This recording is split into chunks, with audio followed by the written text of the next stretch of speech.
My mom's cooking is way better than yours. While some leaned back on the dining chairs and others sat up straight, the four of us gathered around a table full of delicious dishes. Normally, we wouldn't have such a fancy meal, but today we were eating with my in-laws. Keith, smirking even while eating, looked at me and said, "But I made that dish. Your usual bad cook."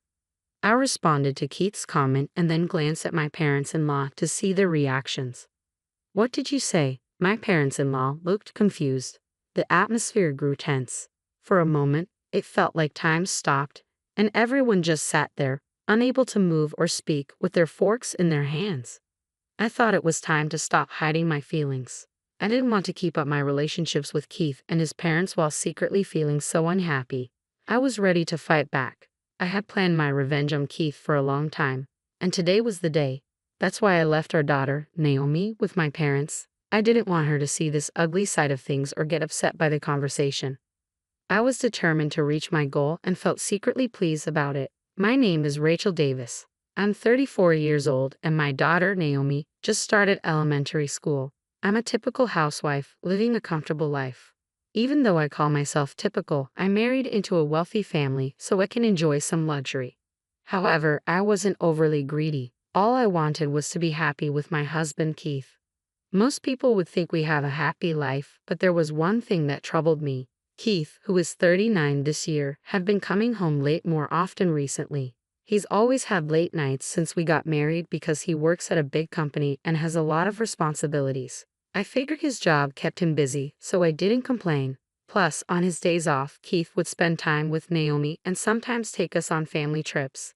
Keith had never complained since we got married. Even though he often felt stressed from work, he always tried his best. I thought it wouldn't be fair to suspect him of something like infidelity.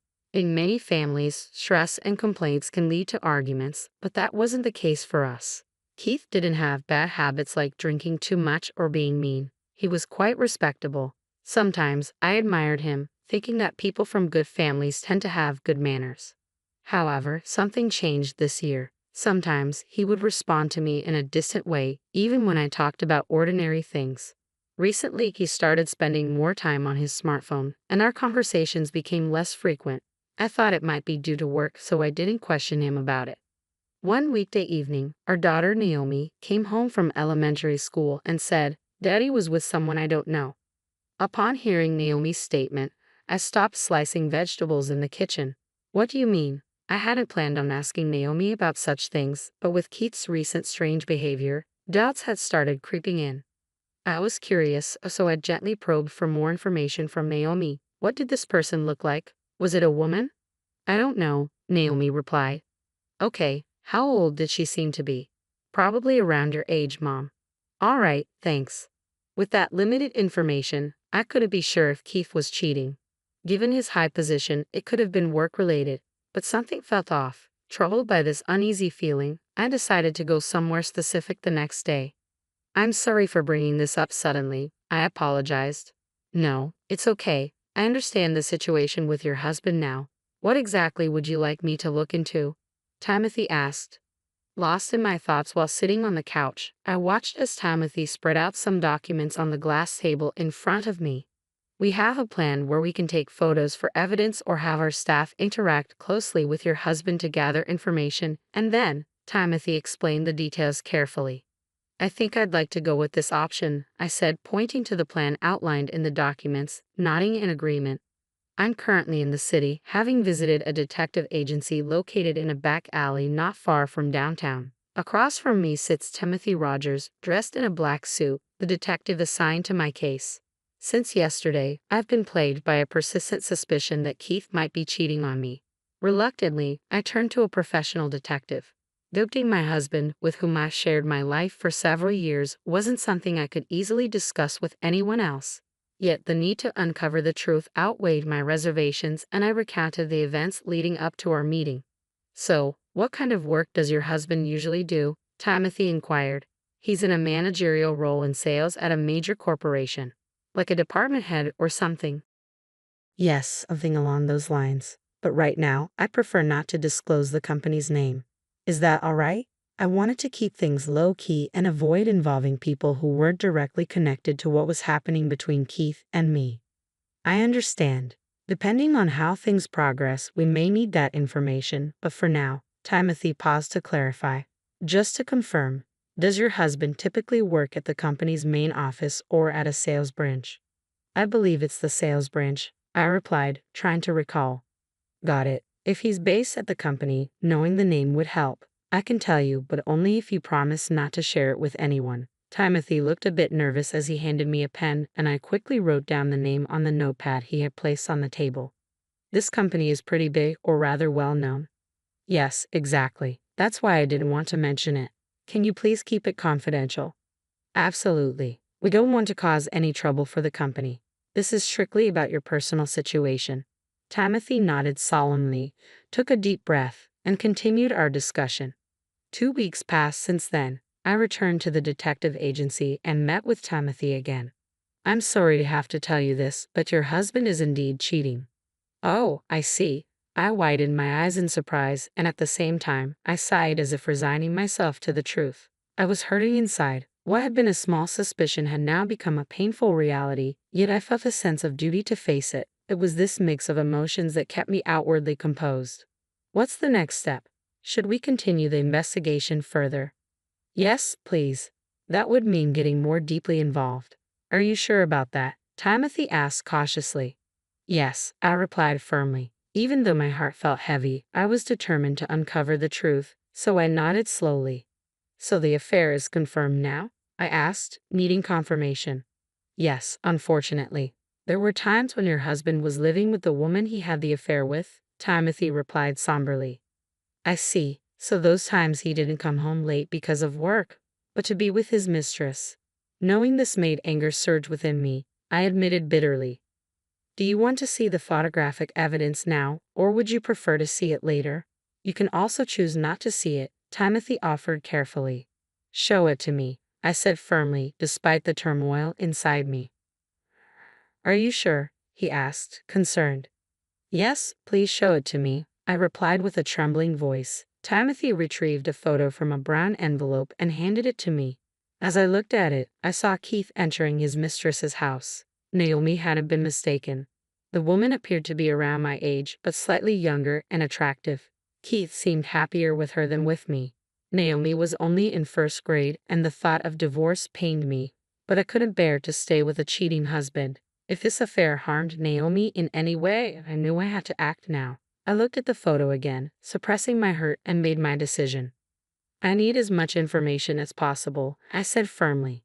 All right then, we'll conduct an investigation over the next 2 months. Is that acceptable to you? Timothy asked. Yes, I have the funds for it.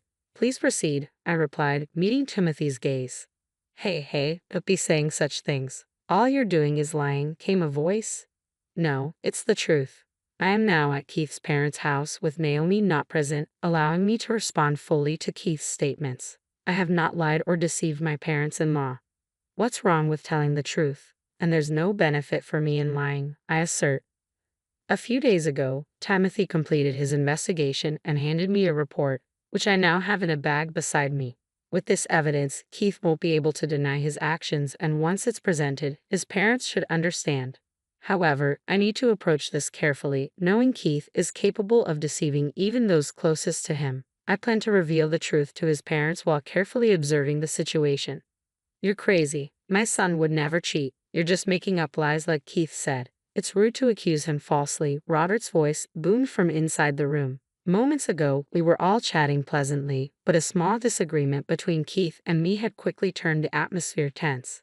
I had simply mentioned that Keith had been coming home late for the past 6 months, but he immediately became defensive and accused me of lying. I knew I had provoked this, but my resentment towards him ran deep. I had come to this gathering with a sense of needing to confront him. Keith said you can't even handle basic household chores properly. You're just sitting at home, doing nothing, Robert continued, his voice sharp. That's a misunderstanding, I replied firmly. A misunderstanding? Are you calling my son a liar? Yes, I affirmed, keeping my composure despite Robert's intimidating stare. That's absurd. My son is exceptional. I've given him the best education and upbringing. I taught him respect and responsibility. He wouldn't do something like cheat, Robert insisted adamantly. Robert's refusal to accept Keith's actions stemmed from his ignorance of the truth. His demeanor grew more tense by the moment. I was poised to present the evidence and reached for my bag. I used to trust you, but not anymore after this, Susan interjected with disappointment in her voice. Susan had always been kind. When I arrived early at their home today, she greeted me warmly. It was Susan who had initially encouraged Keith to marry me, owing to our mother's long-standing friendship. Yet now, Susan regarded me with suspicion, as if I were a criminal. If things are this bad, we might have to consider divorce, Susan sighed, her words heavy with resignation. I hadn't wanted divorce to be mentioned. Our family runs a prominent company. If people find out that someone like you is married to my son, especially since Keith is set to become CEO in about 10 years, it will reflect poorly on us. Susan continued, her tone direct but her expression apologetic. Plus, she can't even cook properly and is cheating. That's not true. I cook just fine. I defended myself. Really? Your cooking tastes awful, Susan retorted. In that room, where tension hung thick, Keith casually picked up his fork, took a piece of grilled fish from the table, and started eating. His arrogant demeanor grated on my nerves. You know, Mom's cooking is way better than yours, Keith remarked with a laugh. What? That was made by me though, wasn't it? Your usual mistress whose cooking is awful, I muttered in stunned disbelief at Keith's remark. The atmosphere in the room turned tense instantly. Excuse me. Both sets of parents-in-law looked shocked, mouths hanging open. Keith's eyes widened as he dropped the grilled fish he had picked up with his fork onto the table. What are you saying? Susan's voice quivered with surprise. Just what I said, I replied calmly to Susan's question. As I've been saying, the one lying here is my husband. Stop making up stories. Keith slammed his fork down, his voice rising. It's not true. Besides, I cooked that grilled fish this morning when I arrived, not your mother. You and your father wouldn't know since you came later in the afternoon, I explained, maintaining my composure. Keith's irritation grew, and his face flushed red with anger. You have evidence? Keith challenged, standing up from his seat. Yes, I do. I'll show you, I asserted firmly. What? No, you're lying. This is nonsense. Keith protested vehemently. It's true. I'm serious, I asserted firmly, meeting Keith's eyes with an unusually serious expression. Well, anyway, I haven't done anything wrong, Keith muttered, sitting back down quietly. You understand the consequences if this turns out to be true, right? Robert's voice rang out angrily. Let's calm down first. Does Rachel really have evidence? Susan interjected, trying to diffuse the escalating tension. In that moment, Susan was the voice of reason. I retrieved an envelope from my bag and placed photos, along with a letter-sized paper from Timothy, the detective, on the table. Keith's face paled as he watched me lay out the evidence. No, this isn't what it looks like, Keith protested desperately, refusing to face the truth. What's going on? What does all of this mean? Robert demanded, but Keith covered his ears in a futile attempt to block out the truth. What are these? These photos. Who is this person? Are you really cheating? Robert demanded, shocked and dismayed. Yes, that's correct. That's why I had these photos taken as evidence. This is not fabricated. I've also spoken with a lawyer, so if we decide to divorce, it will be handled legally, I stated firmly, my resolve unwavering. I was determined to hold Keith accountable. This could damage the reputation of my company. Robert's voice wavered. The confidence he had shown earlier seemed to fade away. What's the truth here? This isn't my fault, Keith muttered defensively. At Susan's question, Keith covered his face with both hands, unwilling to confront the reality before him. However, he couldn't deny the undeniable evidence any longer. Keith's distressed expression slowly gave way, and it became clear he was starting to regain his composure. All right, I'll talk, Keith slumped, appearing exhausted. He struggled to find the right words. I did cheat, but it's not entirely my fault. Keith began to justify himself from the beginning. I had someone I loved before, Keith admitted. Loved. I was taken aback. Keith had never mentioned this before. Since when? I pressed. Before I met you, before Mom introduced you to me, Keith confessed. So why did you choose to marry me then? I asked, feeling a mix of hurt and confusion. Because it looked good socially, Keith admitted reluctantly. Then he turned to his parents, his expression troubled. What do you mean by that? I asked, trying to comprehend Keith's explanation.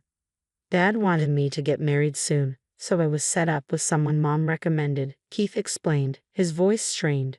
So if you love someone else, why didn't you tell me? I questioned, feeling hurt and betrayed. Because I knew you would criticize me, Keith admitted reluctantly. Who is this person you love? Robert demanded angrily. The suspicion he had harbored towards me now shifted to Keith, and he banged the table with his right hand, demanding the full story. It was someone I met about 10 years ago. She worked at a nightlife spot, but given that my father runs a major company, I couldn't openly discuss it, Keith confessed, his tone resigned. A nightlife spot? Well, in that case, I probably would have opposed the marriage, Robert muttered with frustration and disappointment. Indeed, Keith admitted. Yes, Dad, so it's not entirely my fault. In truth, I wanted to marry her.